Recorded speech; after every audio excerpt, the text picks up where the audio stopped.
Singer-songwriter John Ondrasik of Five for Fighting has released a new song that's highly critical of the United States withdrawal strategy from Afghanistan.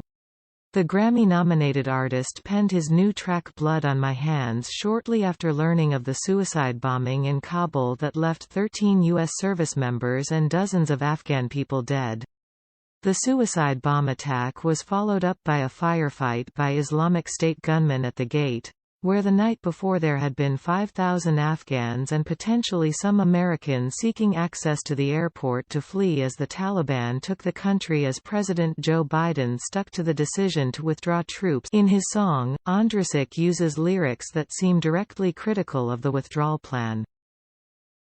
There's blood on these hands, and still Americans left to the Taliban. Now how's that happening? The lyrics read.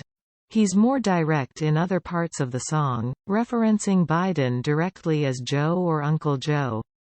Despite being highly critical of the 46th president, the artist notes in a press release announcing the release of the song that he did not intend for it to be political. There is a great tradition of artists speaking their minds and calling out their leaders for answers.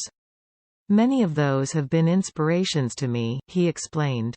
I understand that this song might be perceived by some as a political attack, but those who follow me know I am an American with a history of calling out both sides. After hearing Blood on My Hands, a friend said that he found the song to be politically neutral, but morally forward.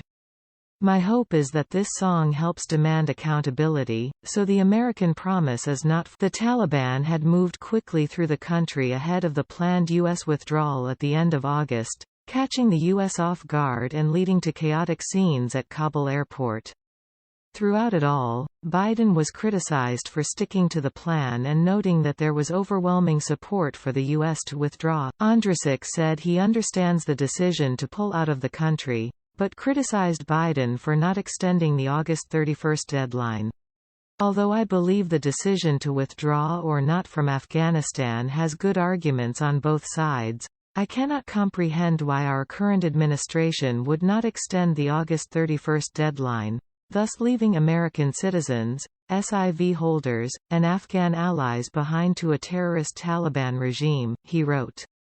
As a lifelong supporter of our military, I have always believed that "no man left behind" applied to all Americans, as well as to those we. Elsewhere in his statement, the singer noted that he was stunned and horrified by the images coming out of the Kabul airport at the onset of the U.S. withdrawal.